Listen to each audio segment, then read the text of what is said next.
Hello everybody, thanks for tuning in to another episode of the Drunken Hubby. Go ahead and hit that subscribe button and hit the bell icon so you can be notified whenever I drop a new video. And while you're at it down there, go ahead and hit that like button. Alright, so this week we're going to try another brand of Irish cream. This is Carolyn's Irish cream. I have not tried this before. I saw this on sale and I grabbed this a couple months back. It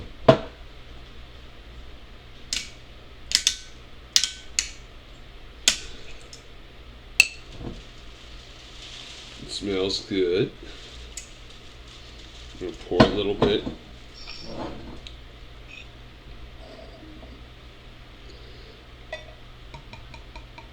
Yeah, I love that glug.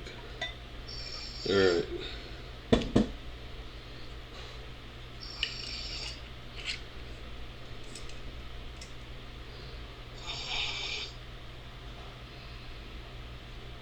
Smells good. This one looks a little bit darker than the St. Brendan's.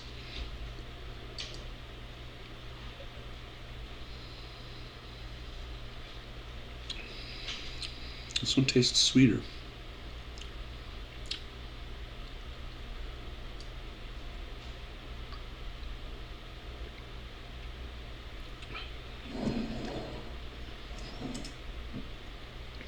It's still the same percentage alcohol. I think I like this one than the St. Brendan's.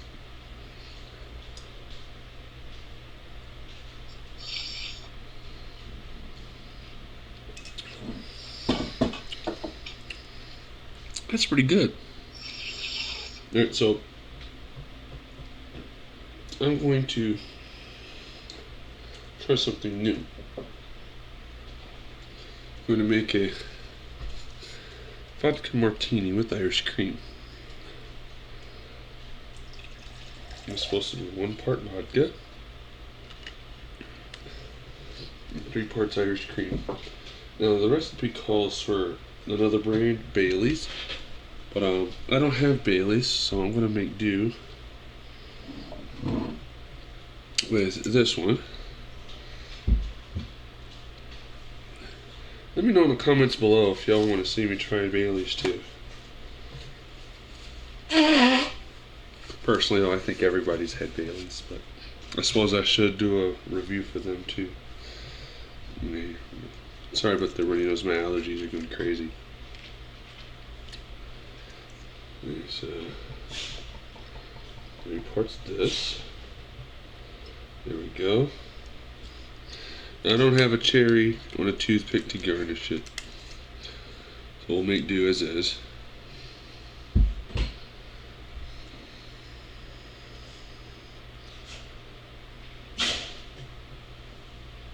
Pardon the noise, the dogs are on there playing. Alright, let's try this out.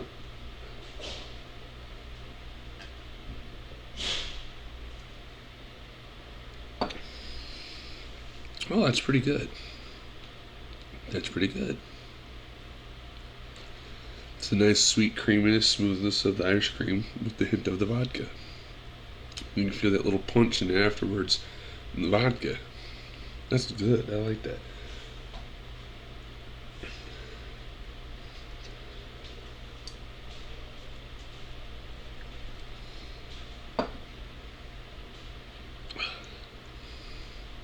That's yummy.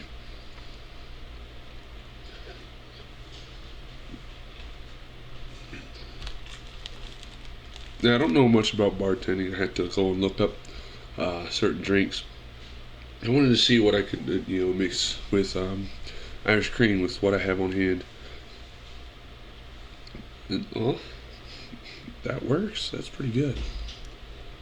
Daisy, get down off of that.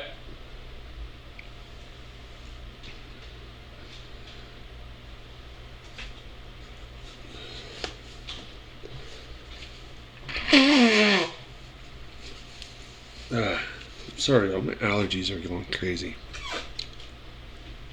But I wanted to talk about something. I think I already talked about it in the last video. You got a lot of people out there during the holidays that don't have anybody, so I've covered that.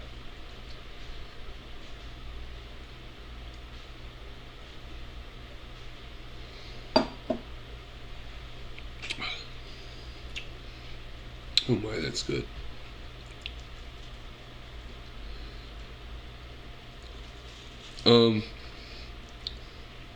Let's talk about self-defense. There are different ideas on what is and what is not self-defense, and when is it too far? When is it no longer self-defense?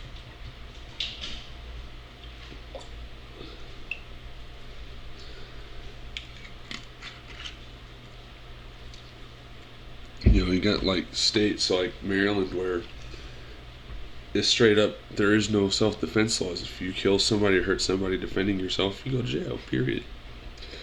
Or in other states, you have to prove you're defending yourself. You have to have your back against the wall. You have to announce that you're armed and all this other stuff. And even then, you still might go to jail.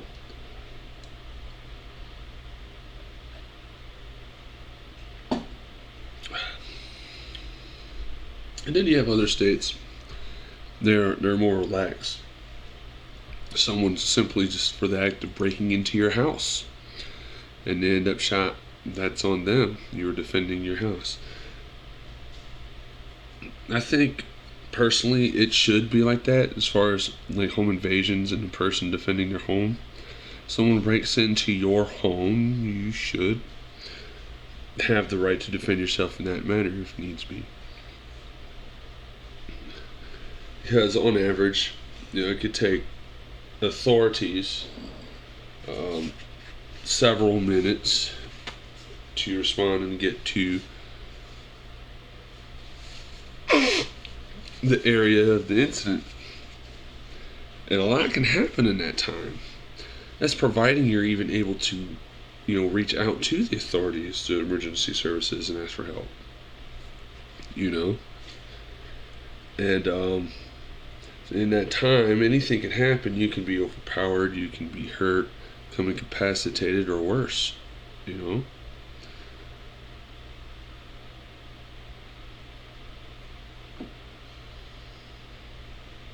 almost feel like I taste honey in that.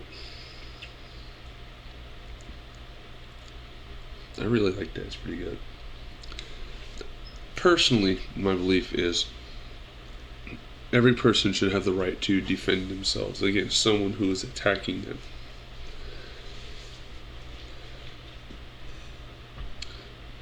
But I don't think you should take a person's life unless they are literally trying to take yours. And I guess that's where a lot of the point of friction is right there. Because how do you know when it comes to that point when the person is unarmed? Or if they are armed, but it's not with a firearm. Should a person try to use non-lethal force? Or should they just jump right to lethal force? Now we've seen instances where, you have police officers who's putting their life on the line. A person reaches in their pocket and pulls out something. And just like that, you have the police officer, the fire, they'll put down the person. It turns out it's just a cell phone or a wallet. It is very tragic and unfortunate.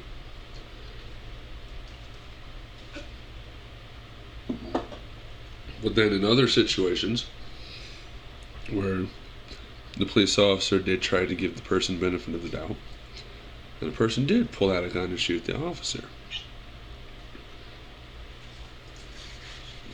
But then you have other instances where an unarmed person is fleeing.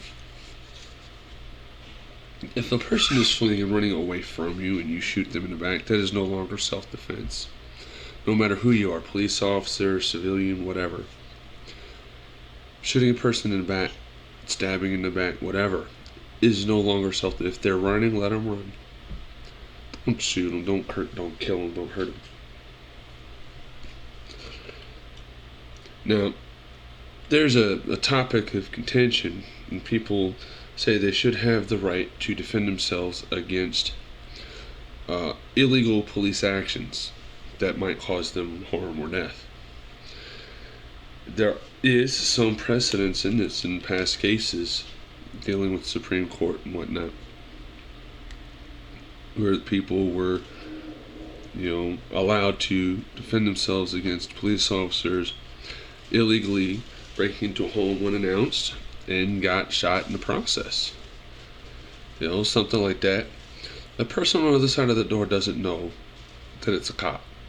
They don't know who it is. They just know someone is kicking their door in suddenly. So that puts them in fight or flight scenario where their adrenaline's pumping. They don't have a whole lot of time to think, so they react. And their first reaction is to defend their family, defend their home, and shoot whoever that intruder is. Now, I understand police have a hard time dealing with certain kinds of people, and they try to come up with an easier way to save their own lives, to catch people unawares. But see, you have to draw the line. If an action that a police officer is doing is going to infringe upon or cause harm to a person and their rights just to make your job easier, then it's not something that you need to be or should be doing. And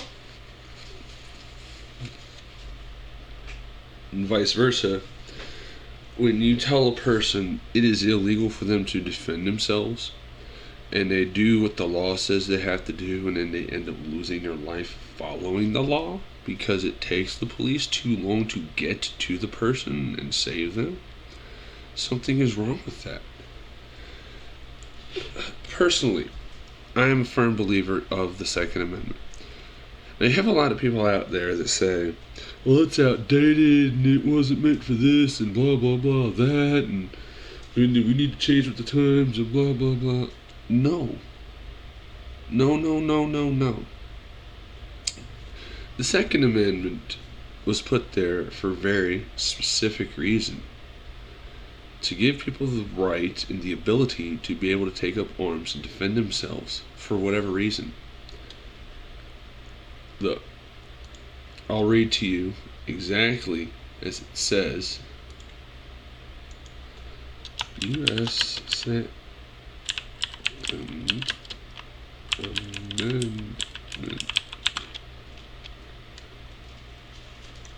Alright.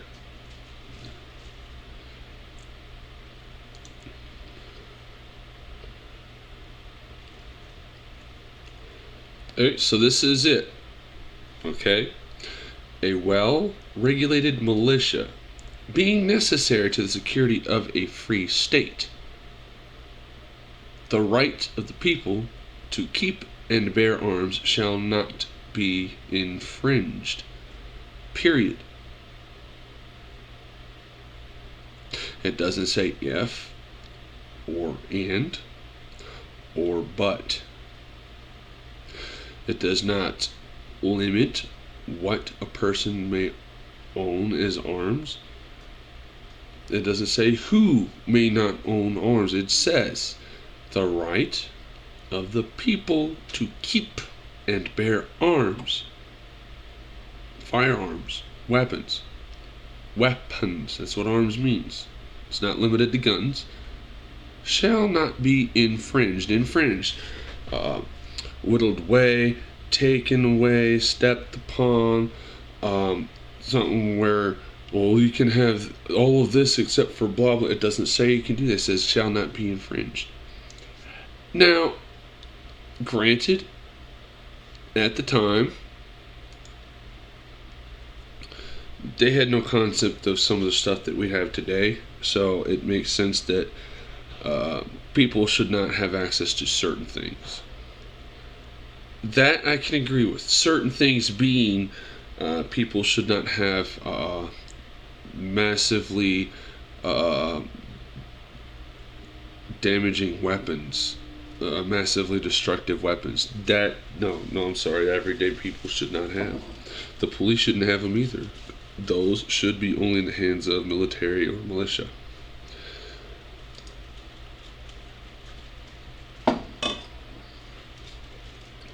Only because other countries have them as well.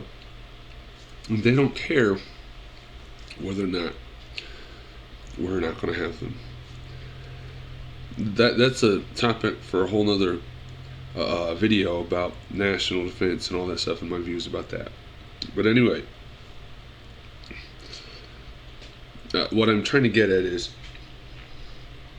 we the people are supposed to be able to defend ourselves and protect ourselves, and in some cases that means even against when our government has become tyrannical. It has been breaching and violating the Constitution, which it has been doing for some time now. Slowly, little bit by little bit, it's been taking away those Bill of Rights. It has been doing things that infringe upon the rights of the people. And one of the things that has helped them do that is by taking it out of the curriculum in schools. A lot of the children today don't know what a Bill of Rights is. They barely know what a Constitution is. They don't understand what freedom of speech is or the right to free speech. They don't understand what that is. I mean, that's evident in today's culture with cancel culture.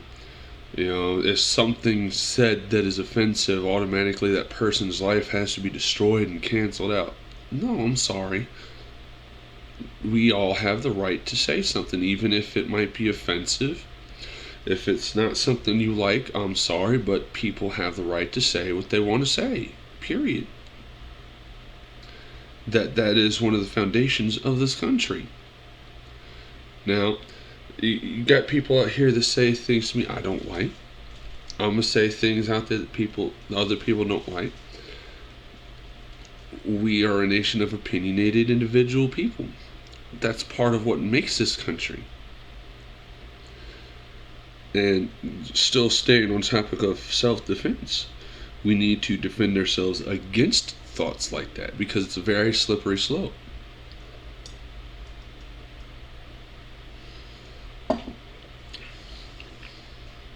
Now, I see people going around using this new thing. Well, it only counts for government entities and blah, blah, blah, blah. I'm sorry, but I disagree with that. I believe nobody, period, on this soil, government, or corporation, or any entity, should have the right or authority to remove, dictate, violate any of our guaranteed rights, because the government is not the one that has given us those rights, as the Constitution says. These are God-given, unalienable rights. It is the government's job to acknowledge and preserve each and every single American citizen's rights, regardless of race, religion, ethnicity, gender, whatever.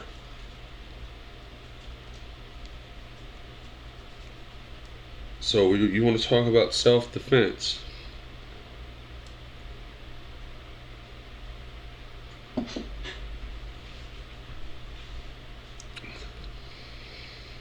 Let's talk about defending our rights the way they were meant to be. Let's talk about self-preservation of the American Constitution and the Bill of Rights that were added to it for our safety. Let's defend against ignorance, with people going around ignorant of what the Bill of Rights are and what they mean. Because you have so many people going around. This is a two-way street. So you got idiots out here, they're going around screaming about, you're violating my rights and blah, blah, blah, but they're being entitled. And screaming about rights that don't actually exist.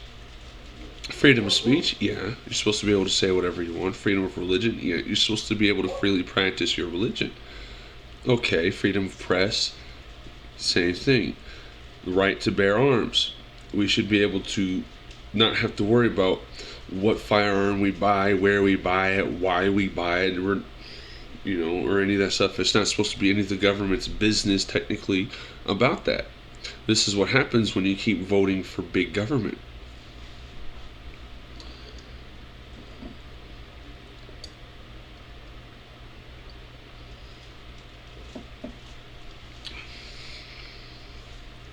I'm not anti-government. Do not get me wrong. As I said, we need the government to acknowledge and preserve our rights. We need the government to help govern entities that would further take advantage, exploit, or violate the rights of the citizen. That means our government, which is supposed to be run by us, we the people, is supposed to work for us. So sometimes we have times when we have to police our own government. And it is our government's responsibility and obligation to listen to the people. And what we're looking at lately is a situation where the people in government lately aren't listening to the people. They're only listening to the representatives that are in office. But here's the thing that you representatives seem to have forgotten. You're supposed to represent the people. And what the people say is what you're supposed to represent. So if the people are telling you they do want this and they don't want that, you're supposed to listen. If the people say they are tired of the secret projects and the stupid government military spending with a budget that, personally, if we're not even at war, why are we increasing the military budget? The U.S. spends more on its military than any other country does on its military. And we're not even at war with anybody. You want to talk about self-defense? How about defending ourselves against corrupt politicians that sit there and say, no, we're not going to help the people, we can't afford it, but no, we're going to be able to afford all this, and that, stuff that we don't want and need. The people said they don't want it. The people said they're tired of it, so stop it.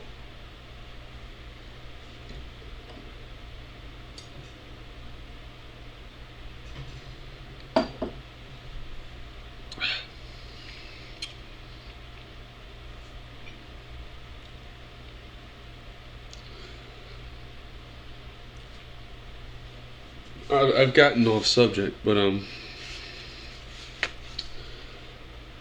back to self-defense. What about defending yourself when someone is being verbally abusive? Well, first, let's talk about what is verbal abuse. Slander or libel. I forget which one is which. One is written and one's verbal. Whichever one is the verbal one. A person should be able to defend himself against what's basically a liar. So let's get that scored away right quick. So libel and slander is a person going around telling lies to purposely harm or defame a person. Defamation of character, basically. Yeah, there's freedom of speech, but you have to be careful what you say, because if you go around saying the wrong things, it will come back to bite you in the butt. Now, that's different than having a point of view verbalized that just happens to be offensive. So there's a difference.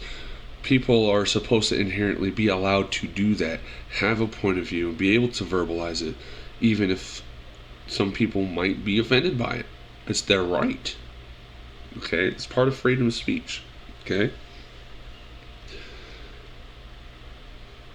But when you have others trying to remove your right to freedom of speech because they don't like what you have to say, we need to be able to defend against that. We need to be able to defend against others out there that would go around purposely basically lying to harm your image or to get you into trouble. The slander, libel, perjury, whatever.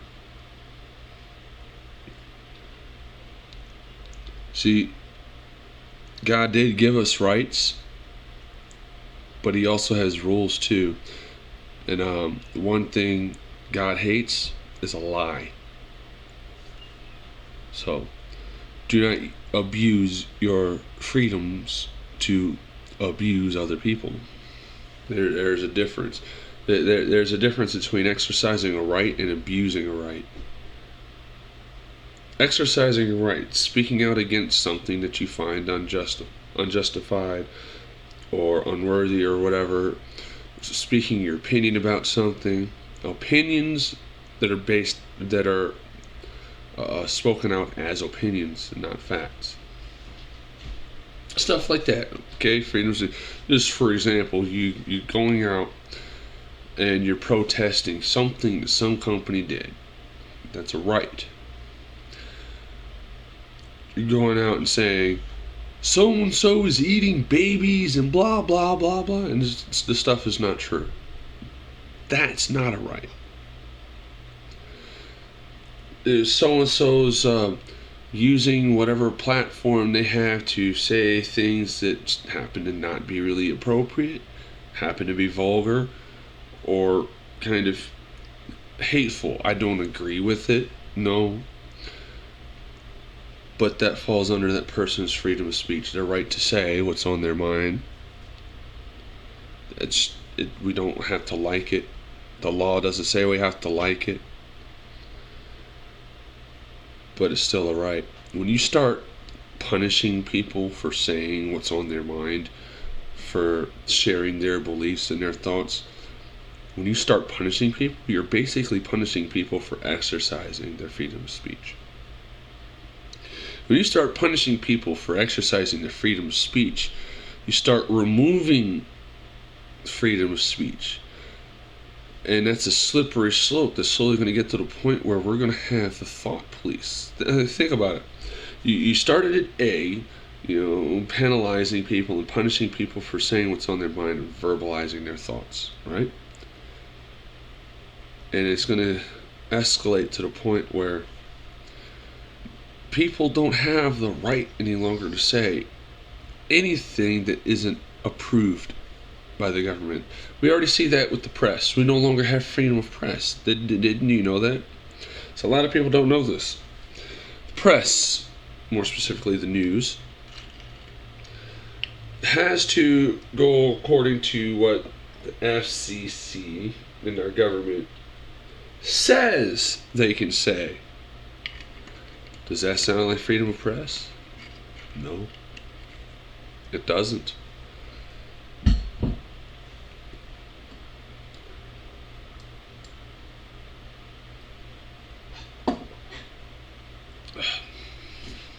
They disguise it with, they'll have press conferences, but they'll only allow certain companies, agencies, stations, whatever, affiliates into the conferences. And there's a reason they called associates, Associated Press, and all this other stuff. There's a reason they call it correspondence. If you pay attention, when there's a major crisis going on, pay attention to each and every single channel's journalist. Each one gives off the same spiel almost verbatim. It means they're reading a script. They're reading a pre-approved script. Who approved it? The government, the FCC. That's why more and more people are trying to go to independent news sources that aren't regulated by that.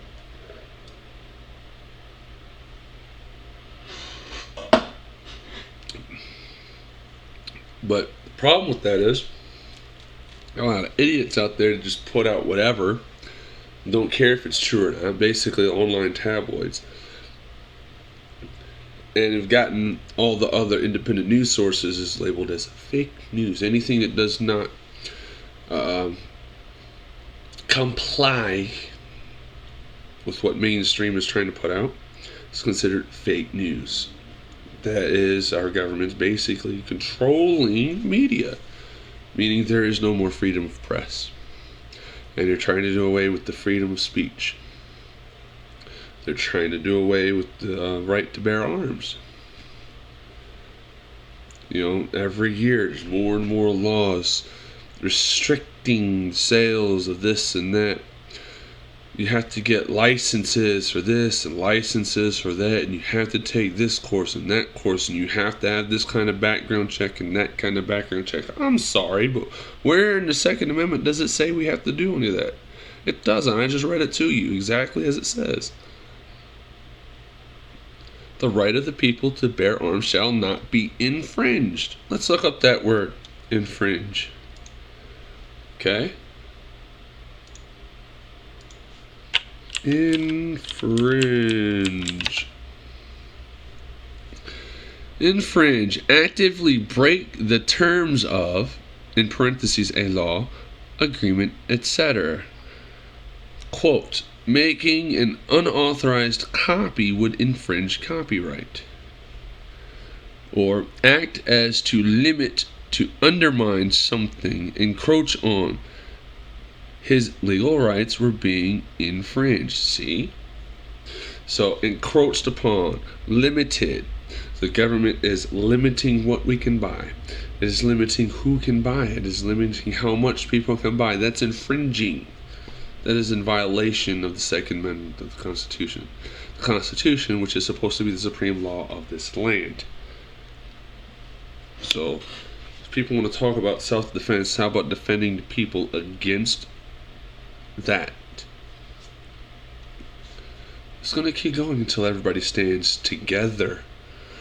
White, black, gay, straight, Christian, Jewish, Muslim, Nazarene, Buddhist, whatever you are. As long as we're separated, we can't fight.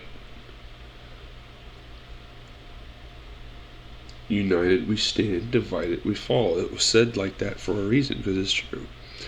And that's how they're able to get away with doing what they're doing.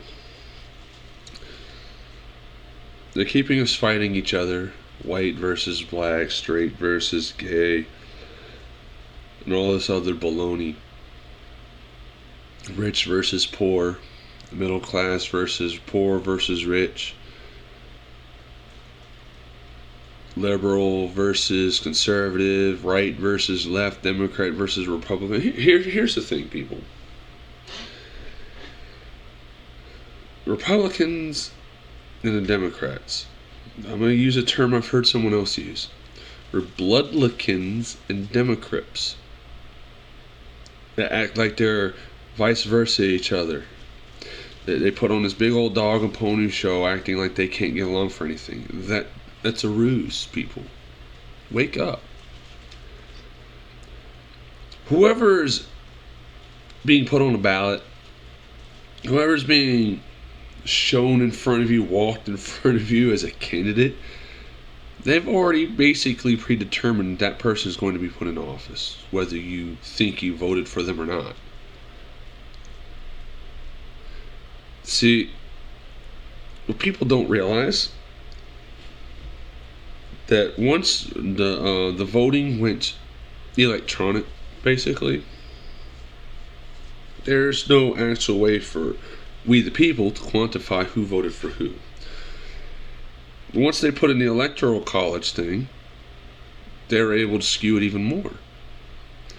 So basically, whenever there's an election, it's a show.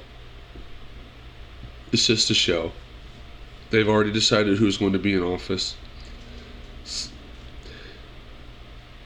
They've already decided what kind of agenda they're going to run. Everything is a part of the greater plan to bring about something rather sinister. And we're starting to see it unfold even today.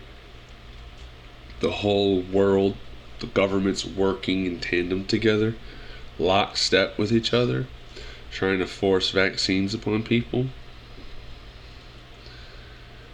I'm getting way off topic here.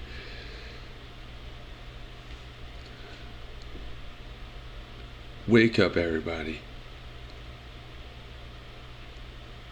Put aside petty differences.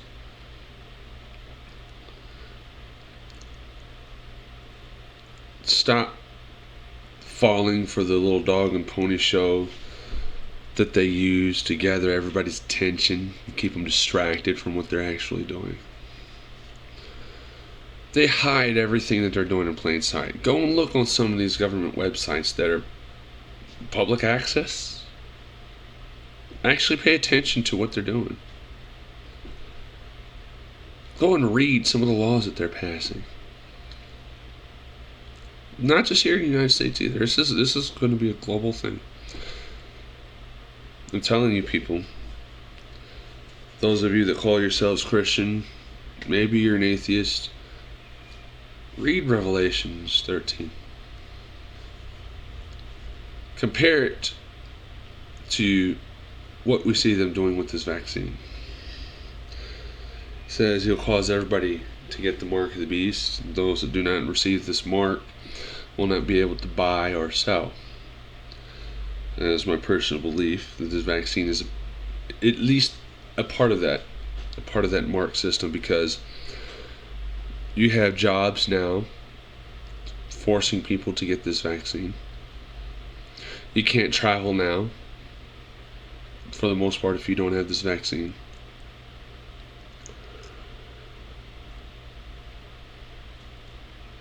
And if you can't work, you can't buy.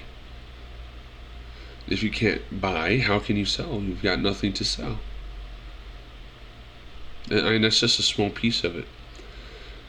And people, they're giving into the fear, I've got to provide for my family, I've got to make the money, I need my job, and blah, blah, blah. They give in, and they get the mark. And it's part of how it works. They use that fear against you. They know what they're doing. This has been being planned for a long time. You see, people look at it as though it's humans making the plans. But I challenge you to think outside of that box. I challenge you to consider this. Let's just say there's an adversary out there that's been around longer than human existence. He's gone by many, many, many, many names and many, many, many, many forms, and take the form of whatever he wants to. He's hated humans from day one because he himself was too full of pride and wanted to be worshipped as God himself. We're talking about Lucifer, Hasatan, Satan, Beelzebub, Moloch. He's had many names. Marduk, so many names. Even Beliar was another name. The father of all lies, the father of all sin.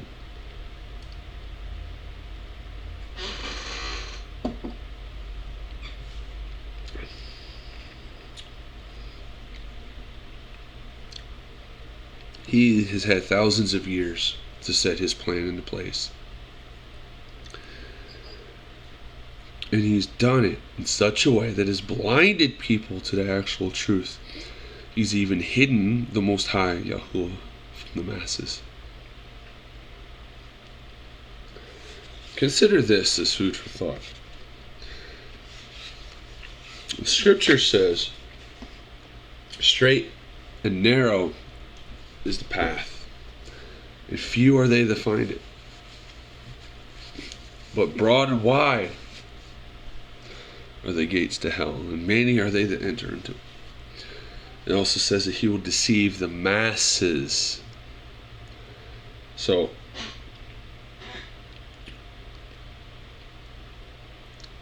almost 1/2 of the human population, almost, not quite, but almost, claims to be Christian in some way or another. Right? They claim to go to this church or to that church, right?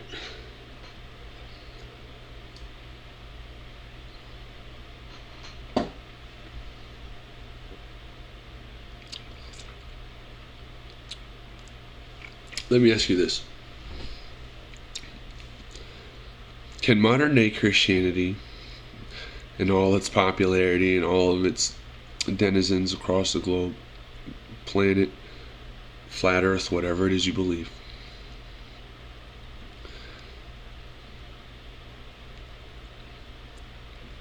can that be the truth if Scripture itself says that the majority of people will be deceived? Remember, in Revelations 13 and 12, described as the beast, and that beast has the name of a blasphemous name written on his heads. In several parts of Scripture in the Bible, the beast is described as appearing and speaking as the beloved. Well, who's the beloved? The beloved is the true Messiah. A lot of people don't know his true name. I invite people to do a little research into history. Research your history into the origin of the name Jesus Christ. And if you actually do your diligent research, you'll find that that is actually a man-made name. Remember, Jesus was born Hebrew. He was born into a Hebrew family, which means he was going to have a Hebrew name. To the best we're able to figure out how to pronounce it, it is either Yeshua, Yahusha, Yahusha, Yahushua, some variant of that. Because back then, there was no J. The J wasn't invented until around the 1500s.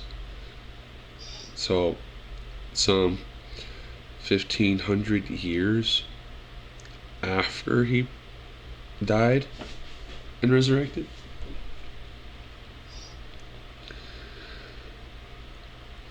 So for a while, he was in Scripture written as Yeshua or Yahusha, and then slowly that became Jesus because of some difficulty transliterating it from Hebrew to Greek and from Greek to Latin, because, well, when they translated it,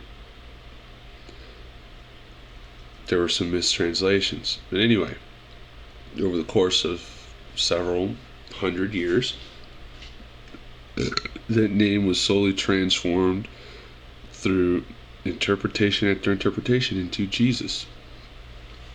Jesus Christ, which actually comes from a Latin term, Jesus Christos, which means the anointed one. But the name Yeshua or Yahusha in its Hebrew root means salvation. Do your research, I challenge you. I'm going to cut it short here as I've gotten way off topic. And I hope to see y'all next week in another episode of The Drunken Hubby. Until then, bye.